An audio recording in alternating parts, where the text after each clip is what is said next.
Well, welcome everybody. Welcome. I'm so happy to be here with all of you today for our Career Pivot session. I'm Missy Gluckman, founder of the Career Pivot and a person who has pivoted at least 3 times. If you have been with us for a few sessions, you've seen how I've hopped around over the years. And I love having conversations to help people think through how they can also switch careers for joy and abundance and lots of other reasons that can be very personal to people. And I'm equally thrilled to have a colleague, but more importantly, a dear friend here today to interview her about her career pivots and to hear her expertise. She is just a very, very talented woman and very heart-centered. So I think she's a really good combination for many people out there. And let's get started. So I'm gonna double check, make sure I'm hitting record. Yes, we are recording.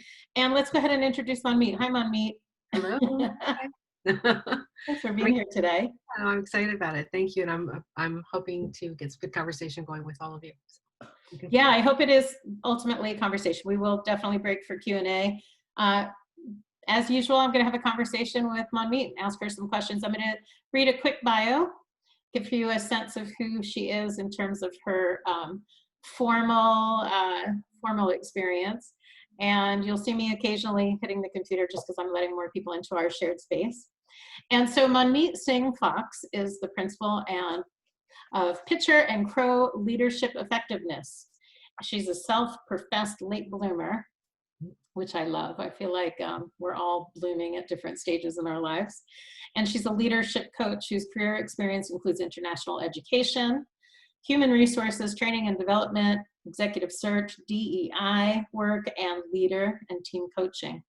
And Manmeet is particularly excited about facilitating DEI, diversity, equity, inclusion, for anyone who's unaware of that term, strategy and change management, and coaching non-traditional leaders and emerging or struggling leaders and their teams to successful outcomes using evidence and stakeholder-based coaching and facilitation strategies. So welcome, Manmeet. Thank you. That was a nice introduction. And thanks for the opportunity to join you guys today. I really appreciate it. Absolutely. Well, let's just dive right in. I would love to start with your first pivot, which was, well, it may not have been your first pivot. You might have had some work experience prior to when we met, which was in graduate school. But from the time I knew you, you started in international education. And then you pivoted, if I remember correctly, you pivoted pretty quickly out of that. Yeah, recently. Yeah, to human resources. So tell us what motivated this. Give us a little background. Sure. So when I actually started in international ed back in my undergraduate days because my family had immigrated from India. My dad was an international student who came over and went to the University of Kansas.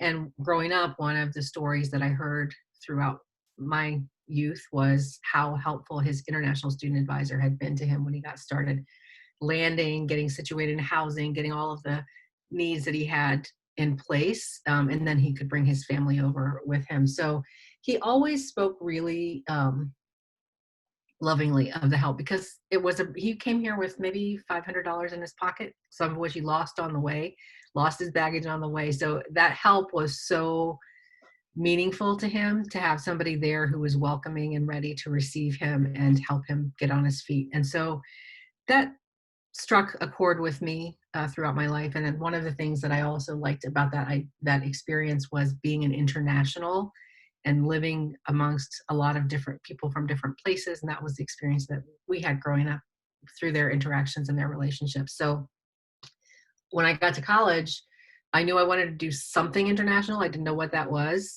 I was very involved in the international student life on campus.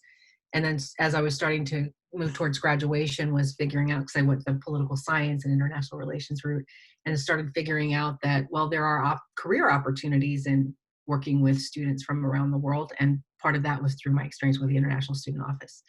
So I volunteered in there. I started working in international students office. We had a cosmopolitan club for all the students from around the world. And then as I graduated, because we were near DC, it made sense for me I was in Delaware, so I was going to move to Washington, DC and look for something in international relations. International ed was ambiguous. But I got an opportunity with the Partners for International Education and Training, PIET, at that time, which was a cooperative, and I think Amadis was one of the partners, and SIT was one of the partners, and a couple of other places. So I started as a program assistant for them with inbound students and scholars, helping to place those folks into training opportunities with universities here and employers here. And then I realized that the administrative process of program management wasn't that thrilling for me, but Amadis had opportunities for more of the international student advising, so helping those folks navigate as they entered into their lives here for their training experience. And so I moved into more of an advising assistant role there.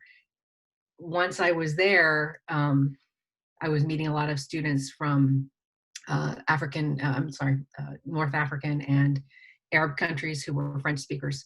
And so I really wanted to beef up my language skills. I had not had the opportunity in college to go study abroad myself, and really regretted that. And so this gave me an opportunity to go abroad for a year. So I spent a year in France, came back, and that's when you met me at SIT. So now my international ed path was kind of underway, and I knew that I wanted to do something again international. I was thinking international development, SIT being a little bit flexible and fluid in the way that it approaches kind of intercultural training and experiences, gave me an opportunity to really launch into international ed professionally. So left SIT after our practicum, and one of our friends, Ellen, and I both went down to Savannah, Georgia, and we started the Savannah College of Art and Design, where I was for my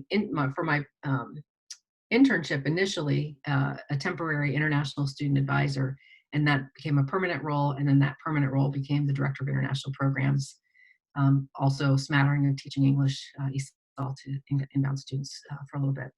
So I was there probably about 4 years, close to 4 years, and it was a lot of fun. Initially, I was still pretty young. I enjoyed the students. I enjoyed the building process, because the International Student Office at that point at the Savannah College of Art and Design was early in its lifetime too, was still growing and building. And so we could do a lot of fun programs. We did a lot of cultural programming on campus to help share the experience and culture and beliefs of the students with the domestic community. That really evolved into doing work with the city of Savannah, because Savannah, being a southern, very deeply southern town, was not really acclimated to cultures and from individuals from other cultures. So I partnered with the city of Savannah Chamber of Commerce, and we took our international festival from our urban campus into really the urban campus, which was the heart of downtown Savannah, and it became a very public experience and really good town gown relationship. So that was a lot of fun. It was for me, what it showed me was I really enjoy education, training, that cross-cultural component to things, and doing things that are novel. I'm not somebody who thrives on repetition, and a lot of any job can be repetitive. And so I kind of got a little bit disenchanted with it. And I also, as a young person in Savannah, very small environment, couldn't go out anywhere without running into students, observing everything that I was doing, and really thought, I think I need to get out of this. I'd like to be in a bigger town where I don't always have to be, 24/7 with my students. And so ended up leaving and heading out to New York. Now, what was I going to do in New York without, an international student advisement degree? But I was a good risk taker. So thankfully I had friends in New York that I could land with. I stayed there and decided I was going to get a job. And of course I wanted to build on that. So part of what I recognized was financially, especially in New York, you're going to have to make a living if you want to survive. And so HR was one opportunity that was presented to me. And I thought, well, I could really do that, because my education, both my SIT experience, where I did learn about training and adult learning theory and how to develop training programs and training content, which was applied then at Savannah, was something that I could use in the corporate world. And there were hundreds of opportunities in HR that would leverage my learning and development experience. And so landed a position early with, my first job was with the Rockwell Group, and it was an administrative position, but I was going to be reviewing resumes. And so that was one point that I thought, oh, this could be kind of interesting. Learned a new skill in terms of how recruiting is done, and started to recruit architects for that office, and then found another opportunity not long after that, which was more of a generalist HR position that had more of a training coordination role to it. So that generalist position really landed me, gave me broad exposure to different facets of HR. I was working on compensation and benefits, not my highlight. I was working on recruitment, certainly a lot of fun. I was working on training support. So I was working with the head of training for not just our Medicus group, but also DMB&B, which was the umbrella parent organization, and helping to develop training development programs for them. So it was a great introduction, and it was a great launching pad. And I quickly learned that I certainly can pay my bills with HR, and I certainly can have problems to solve that I find enjoyable. And while there's repetition in anything one does, and there's always going to be an administrative component, there was plenty of latitude for me to be creative and interact with people and learn and share some of what I know. So that was my first pivot, really, into HR. And help folks here, because this is a challenge for folks who are interested in pivoting, but they don't quite know how to build that bridge to communicate to others that their skills in an area like international education can be very relevant to HR. When I think about your work in international student advising, I think about important things on resumes like W-9s and visa categories and things that are really HR language in many ways. But also, if I remember back to our degree program, we probably took 2 graduate courses in training, right? And typically, I don't necessarily recommend that people list their school courses. I think it kind of creates student mindset, right? We have to kind of graduate from that too. So I don't necessarily recommend that folks put particular courses from their degrees, but you had been doing training in your job. So how did you help? And I realize this was probably before things like Brass Ring and where, resumes went through complicated keyword matching systems to help figure out who the quote cream of the crop was and that kind of stuff to interview. But help folks understand how you started to see yourself as someone who could do that kind of job with confidence and have a conversation to be seen. I will say, knowing something about myself, I'm comfortable with change and I'm comfortable with risk. And it's kind of, and this is kind of the thread that has woven throughout all of my career path, but also what I'm doing right now. And that is, it's a game. And the more you look at it as a game in terms of, this is where I want to go, or these are the kinds of things I want to be doing. What have I done in my past that would be a thread that would weave through those? So I kind of, I know you hear possibly a lot about career ladders, or, the careers used to be extremely linear. People stayed with the same employer, they did the same thing, and they just graduated to a more senior title, and then they grew in responsibility. But my path has never been a linear one. It's always been, well, I like a little bit of this, and I like a little bit of this, and I want to try something new, and I want to be challenged all the time, and I don't want to keep on just methodically going down one path. It's boring. Right. So if I were to look at this career as some might call it a tapestry, I kind of for some reason in my mind right now, I'm thinking a spider's web. There are strands of silk that I'm weaving across. It supports me, it sustains me. It's not always going to be just in this direction. And even a spider doesn't always it can't always go this way. Sometimes it has to go around the wheel as well. So when I think of it that way, it's kind of like, so what's the next? What have I done here that I can leverage in the next role? And so with training and the cross-cultural programming that was done with the international students and the events, basically event management, because doing international events like large international festival you're an event planner.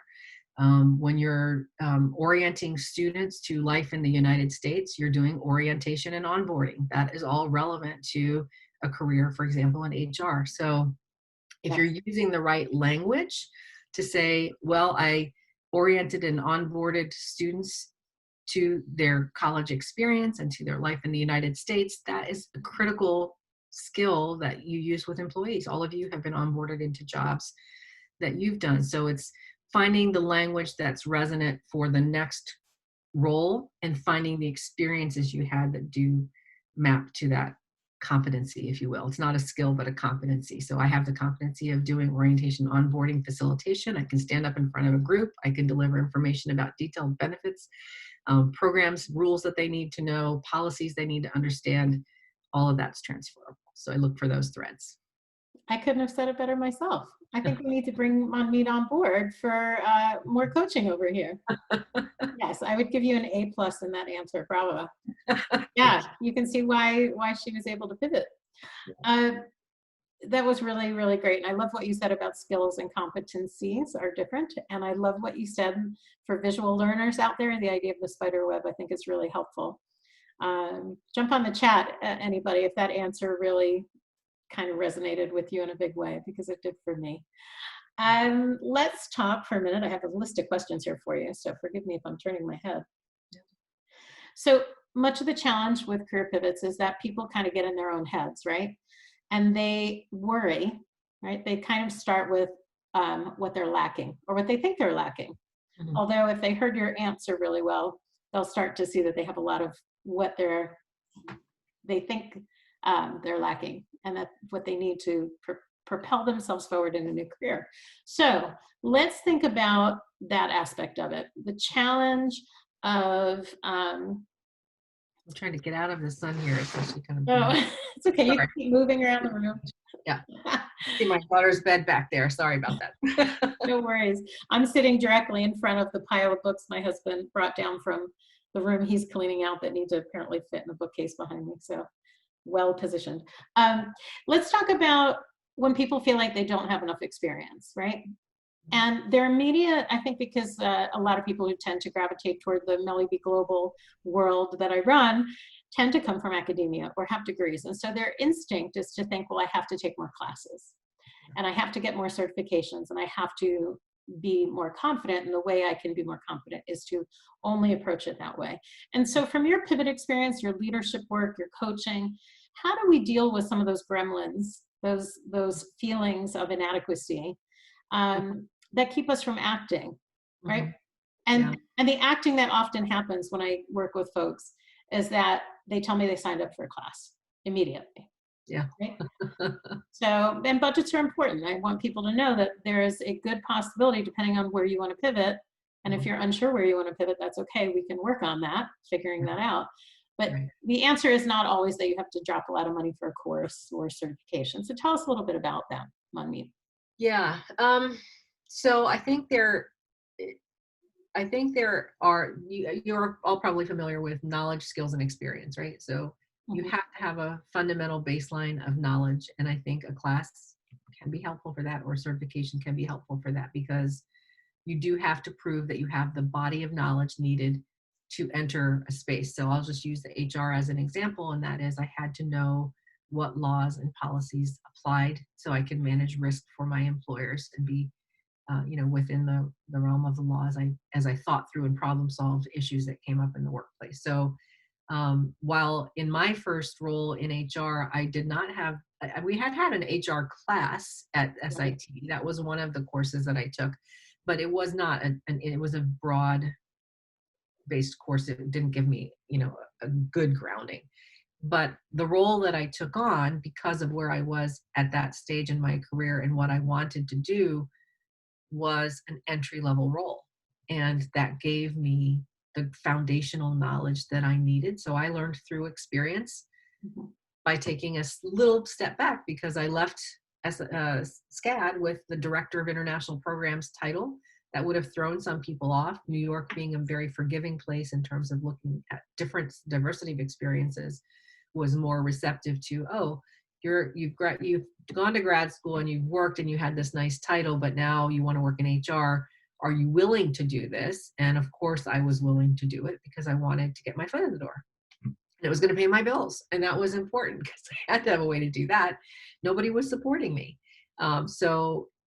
You do, I think, what you need to do. And there are lots of ways to gain the body of knowledge, some of them through a course, some through experience.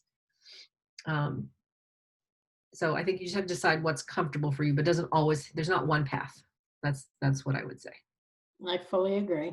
There are many paths, and as you mentioned, play earlier, right? It's a game.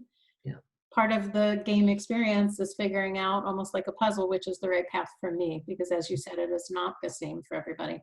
Right. Well, yeah, I mean, let me just add to Yeah. that too. I think for international folks who are working in international ed who have, for example, a lot of experience with student visas and optional practical training and practical training and helping helping students navigate that path forward. There are lots of corporate positions that require, for international companies that require knowing how to navigate the visa and the employment process for students with visas. So that was also one of the skill sets that I picked up in student advising that I could leverage in my HR career, because my next, after leaving New York, when I came down to DC, my first job was with an international telecom company. And there I was the HR manager helping also with inbound employees. Sorry, I keep switching. Inbound employees who were coming from abroad and needed H1 support. And I knew how to navigate that whole application process and monitoring that.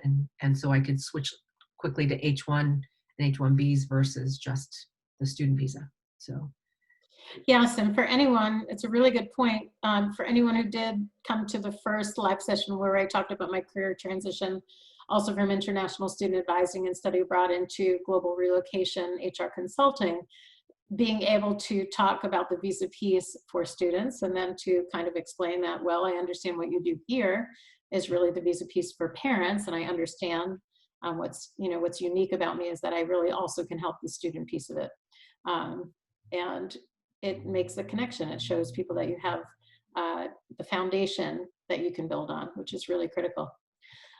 I'm going to be aware of time here. I had promised, if any of you got the note about this, that I wanted to talk about DISC, right? So Manmeet eventually went on to coaching. She's an unbelievable coach. I've mentioned, I think, to some of you, and if I haven't, I'll let you know now that there's a course coming in January called the Career Pivot. Manmeet will be doing one of the sessions with us, and you can see how incredibly helpful she will be. But one of the tools that you use in your coaching currently, leadership coaching, is called DISC. And many, many moons ago, I did DISC. I know it's changed, but I've read a copy of the report that you get from it, and it still stings to me deeply. It's for many of you who come from different worlds, higher education, tech, banking, wherever you're coming from, not-for-profits, government, we tend to know a little bit about assessment tools or self-awareness tools in the workplace that often leads to things like Myers-Briggs or other skill-oriented assessments. And DISC is one of my favorites. It's always been. So Manmeet, can you tell us a little bit about DISC and why you got involved in it and what you think makes it different and how it's helpful for people perhaps who are looking to pivot from their careers? Sure. So I am grateful to my last employer. My last job for somebody else was as an executive search consultant, and I was also the coach for that small recruiting practice. And so my work there, well, the head of that firm knew that I liked to coach and wanted to coach more, and he was also looking for ways to diversify some of the recruitment services to his clients. And so we could use both my HR expertise as well as the coaching experience. And so DISC was one that he was familiar with. He introduced me to it and I fell in love with it. I think it's a phenomenal tool for building self-awareness. And I'm a little bit of I don't want to say a snob, but I am a little bit dismissive of like MBTI. I know that Myers-Briggs is used and is very familiar to a lot of people. It hasn't necessarily been proven to be evidence-based accuracy. And so I like the data. The basis for DISC is really evidence-based psychometric assessment. It's been validated time and again to be a little more accurate and reflective of personality and temperament and style than say a Myers-Briggs. But different people like different instruments. For me, DISC is a really good resonant one. And the reason that it's so important, I think, Ultimately, anything you can do to raise your self-awareness, you will do a better job in selecting the right opportunities for yourself and selecting the right experiences and the right kinds of mentors to go into it with, or the right kinds of work environments that you need. So the more you raise your self-awareness, the better matching you will do to the jobs and opportunities that come your way. Because lots of things land in our laps that sound good and they're here. And you might say, well, they're here for a reason. Well, they are, but you don't have to accept all of them. You want to find the right one for you. So it's really about understanding what you need, how you operate, what motivates you best, whether this role or this experience or this job path is going to give you the kinds of things that you need. It's a good window into all of those things. Can you tell folks who don't know what the DISNC stand for and DISC? Yeah, so there are four attributes that DISC really looks at. One is your orientation to dominance and really kind of taking charge of action. One is, I'm going to forget the acronym for the I. I You know might, it has a lot to do with relationships. it does. It's more of the, this is going to be the wrong, don't quote me on this, but it's kind of the um, influence. I'm sorry. So I think it's dominance, influence, support, and control. And so how much of each of those attributes do you exercise in your orientation day to day? And there are also two axes, and one of them is the pace at which you like to operate, and one of them is the orientation to trust that you have. Are you somebody who's easily trusting, or are you somebody who's more conditionally trusting of people? And so it maps you onto the DISC quadrant to say, these are the stronger pulls for you in terms of your orientation, the speed of life, the speed of change and decisions that you feel the most comfortable with. This is how you like to communicate best. These are the things that get you excited. And oh, by the way, here are the things that might be accompanying weaknesses because your orientation to this is so heavily in one direction or another. So it's a great tool. It's good for work, but it's also good for life. I certainly map people in my life to where they might be on DISC and say, okay, how do I need to deal with this situation and this person, knowing this is how they operate. Speculative because they haven't all taken it, but Well, it's a wonderful tool for career pivoters, but it's certainly a tool in your own life too. Having done DISC, I haven't done it for many years, but I was a DI very clearly. The S and the C were much lower for my type of being, and I see how that plays out in my relationships every day. I really have to check myself and have a sense without people and everybody in my life doing DISC. But when you're in a work environment, and you do it across teams, it's particularly useful. And the course that's coming up, we'll talk a bit more about that. Will be an option for anybody who's interested in doing that. So let's get to the Q&A. I've already had a question come in, and I'm gonna go to the gallery view so that we can see your faces. If you're welcome, you're welcome. We invite you to show us some video, let us wave to you, say hello, see you in all your glory. And let me start with the first question from Manmeet. And let me just say before that, related to DISC, pace seems like such an important factor that I don't hear discussed very often. So interested to learn more about that. So that was somebody commenting on DISC. So this was a private message sent to me. Kudos to Manmeet. This is amazing. Thank you for doing this. I currently work in the ISSS office at a university. And although the work is rewarding, the pay is not. Getting a little bored with immigration paperwork. I've been there. That was one of my jobs. Manmeet's been there. Anybody else in the room? If you want to wave your hand. No judgment. This is a safe space. We are not here to judge anyone. We're here to support each other. I want to apply for diversity and inclusion positions with companies over the break, not in higher education ideally. I'd like to know what sorts of things I can add to my cover letter and resume to help recruiters see I'm a good fit for this type of role. Any certifications I need in the future or things I should mention in my interviews to set myself apart. I certainly have thoughts about that, but let's go ahead and have Manmeet share her thoughts. yeah. So I don't know if I don't know where the person is in their career stage. So if you want to share a little bit more about that, so we understand kind of, are you early in your international ed, middle, or pretty far along? That would be one Send thing. that to me privately. I'll feed it to Manmeet, Yeah. so you don't have to disclose your name. So DEI is such a booming field right now, and I think employers are desperate for people who have an understanding of how to work um, across cultures and how to articulate what those differences are and what diversity actually means, especially in the workplace. I think that there are lots of ways to gain experience that could be good footholds to get into DEI work, and that is if you are involved at, in community organizations, if you're involved in campus organizations, if you're involved in anything that has to do with elevating discussion and understanding of race, ethnicity, diversity, how to bridge relationships, how to be anti-racist, all of those things. The more you can immerse yourself in those kinds of experiences, if you don't have the background and training for it, I think would be beneficial to move into a DEI role,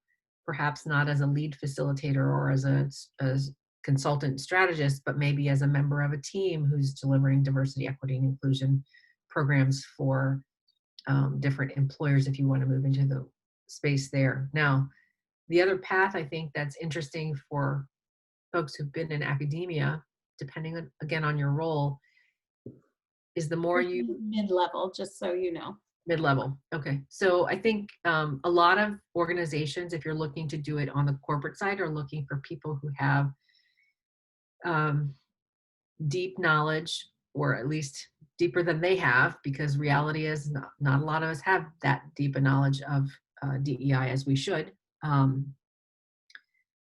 So they're looking for people who are evidence-based, who look to what is actually actionable in their work environment. I think a lot of us who come from the cultural, um, intercultural communication space maybe don't have the grounding into what does it take to create sustainable change. We know what feels good, we know stories, and we know the importance of telling stories. And that is extremely important in helping to deliver DEI programs. Um, I think, Missy, I saw, it's totally an aside, but I saw your um, posting recently of one of your colleagues who posted about her reentry experience, Mhm. one that you just put out a day or two ago. And that really resonated because she's doing work on how to tell stories digitally. So that's a huge skill set of how to communicate people's life stories and experiences within a work environment using technology today, because a lot of employers are still going to continue to work digitally, I think, or remotely. Um, how to convey those experiences in a way that helps people connect to the mission of social justice and equity and inclusion and what it means to be an inclusive work environment.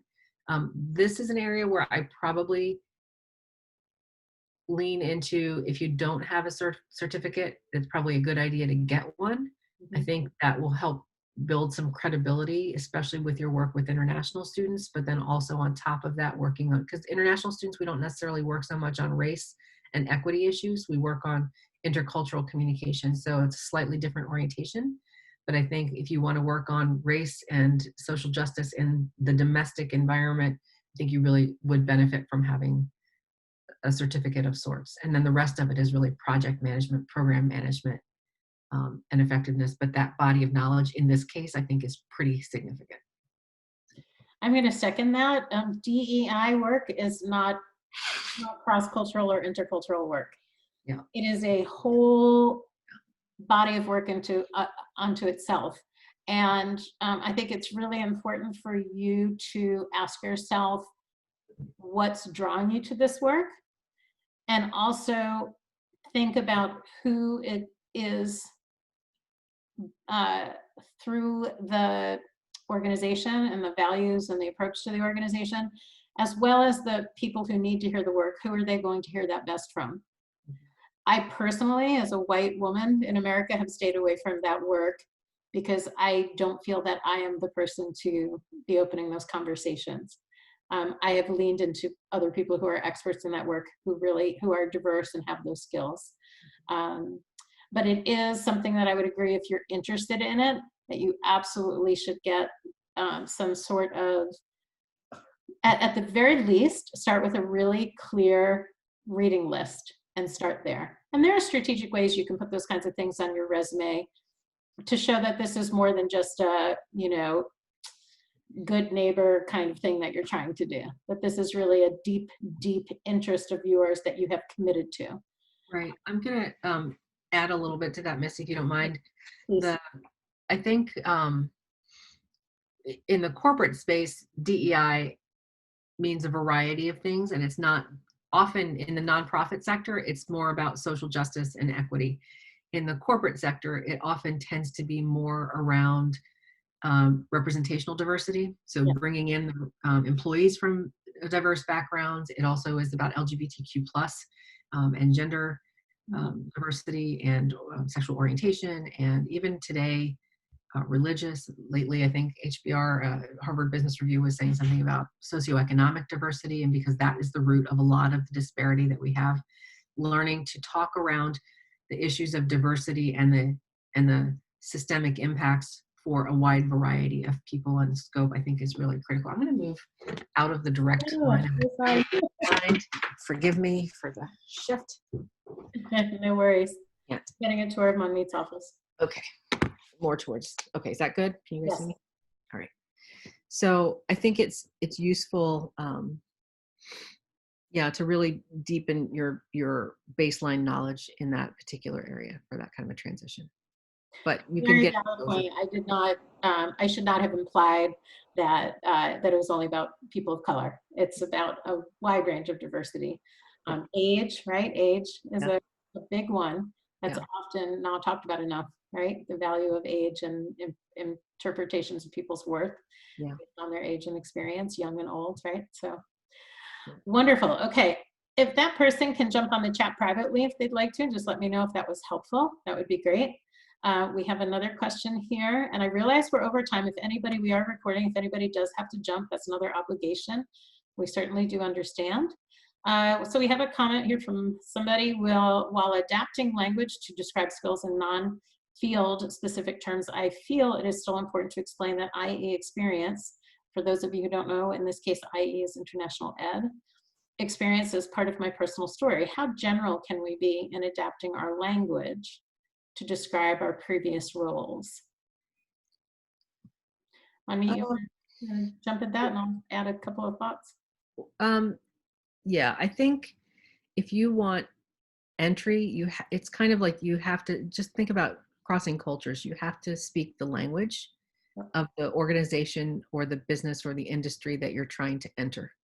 And so you are going to have to translate what your IE experiences are to the recruiter, to the hiring manager, to the employer in a language that resonates for them. So you have to do that both on your resume and you have to do that in your conversation with them. So yes, that international ed experience is absolutely the color of your experience that you want to share to make sure that they understand how personal and how important it is to your story. It's your identity, right? But you have to speak it in a language that's specific to them. So when I say orientation and onboarding, I think I haven't been in international ed for a while now, but I think that's common. You all are involved in orientation and onboarding of inbound students, just as they are engaged in orientation onboarding for incoming employees, inbound employees. So, and we also do offboarding. That's another common term for us. So whatever the language of the industry or space you're moving into, you have to find a way to map your experiences to that and speak to that language. I would also add that things that you've done in your work that are deeply important to you and are really part of your DNA don't change. That's fine. They're always going to be there. But to Monmeet's point, and very much in the coaching that I do, this is very much a game and a strategy. And you do not have to reveal that aspect if it's not going to serve you. It's not that you don't reveal it, it's part of who you are, but it is not what you lead with necessarily if it's not going to resonate in the language, right? When in Rome, speak Italian, right? You're going to use the language and the culture and all those things you know from your international education or intercultural or previous world. This isn't just a session about international ed, right? You're going to use the strengths and the things that help make connections, whether they're personal or professional or both, that will help build that bridge to get people to hear you and to see you the way you want to be interpreted for that role. So one of the challenges I find is that, our identity is very hooked to our job in the United States. And that's one of the things we practice in this course is figuring out how to love and retain that and respect it, but not let it hold us back at the same time. Yeah. Was that helpful? Okay. I see that person nodding. Okay. And we have another question here that someone has seconded. I also currently I'm in a director level role, 10 plus years, higher ed. So we have a lot of higher ed folks here today. Welcome. And want to pivot to an HR role after recently completing a master's in not-for-profit management and a certificate in organization development. I appreciate Manmeet sharing that she took a small step back to take an entry HR role. And that's often the case. It's often get in the door, grow within that once people see how brilliant you are, which they will. And let me see, I just moved off of that. I wonder if either of you have thoughts on the best way to convey through my resume or cover letter that I'm willing to take a step back to make the pivot. Somebody is seconding that question.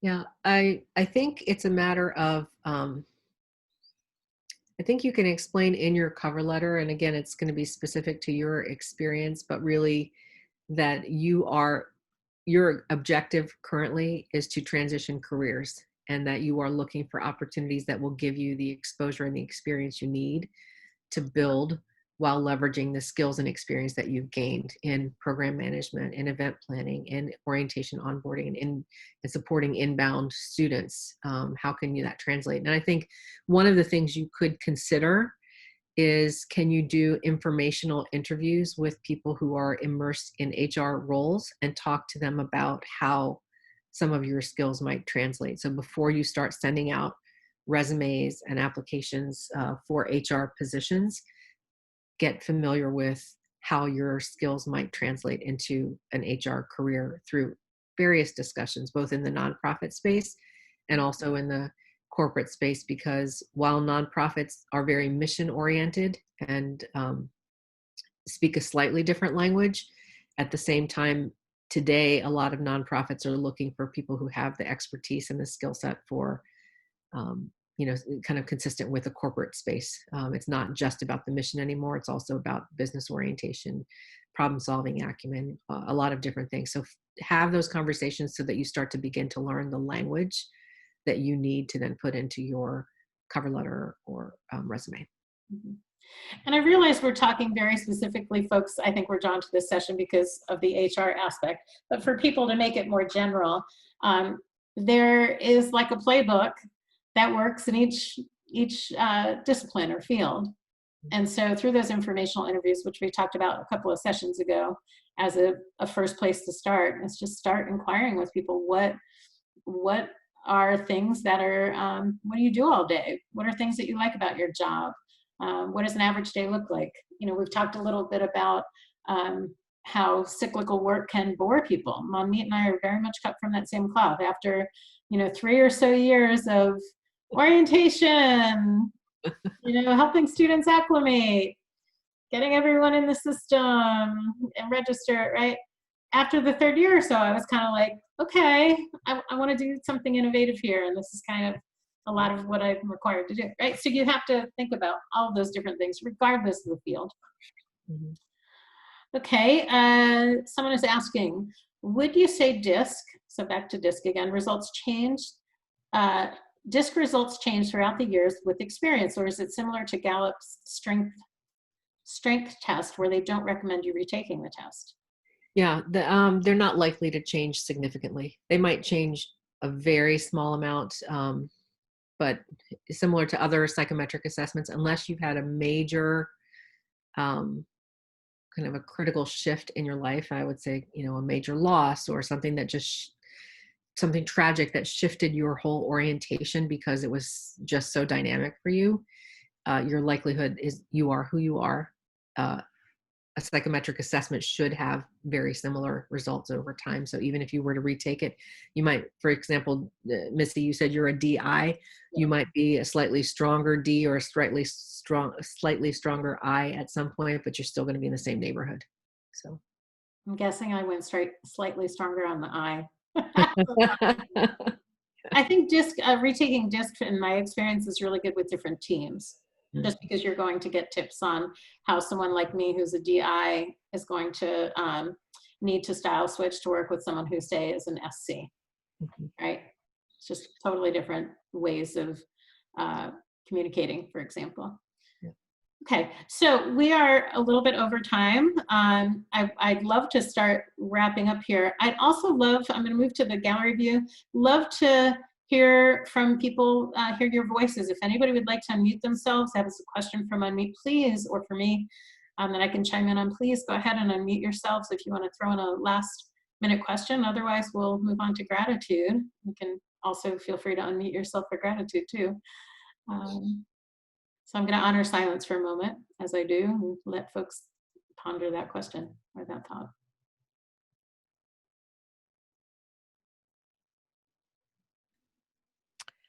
Missy and Manmeet, thank you for doing this. In terms of circling back to the DISC again, I have never taken that assessment, but in terms of the PACE element in there that you mentioned, can you describe how they determine that or what they attribute to that? Yeah, so I won't give you the scientific response to that, but what I will tell you, it's measuring the pace in terms of, I can even tell from, for example, the pacing of your speech. You can hear that I'm tending to speak a little bit more quickly. You speak very carefully and thoughtfully through what you're saying. I'm thinking thoughtfully too, but my rhythm is a bit faster than yours. So that's part of, are you a person who prefers and is oriented to moving very quickly and decisively towards action? Or are you somebody who cautiously moves towards action because you need to have all of the results or all of the data in front of you before you make a decision? So it's the speed of decision making, the speed of taking action, what's the pace of your work environment. So you probably, if I were guessing, like to have some time and longer term deadlines than something quick and immediate and get it done yesterday. So that's where the pace comes into it. And different jobs will allow you to exercise different styles. Different industries will allow you to exercise different styles. That makes sense, Joan? I'm curious if she... Yeah, thank you. Oh, absolutely. I'm curious if she was accurate in how you make some of those decisions with your pace. Was that... Do you feel Yes, like in alignment? yes. Rather than get something done incorrectly quickly, I'd rather do it right. Yes. If it takes a little more time. So yeah. And we're all wired to the way that we're wired. So. Yes. Yes. Thank you. Yeah. Thank you. Okay, well, let's wrap up unless anybody else would like to jump in. Feel free.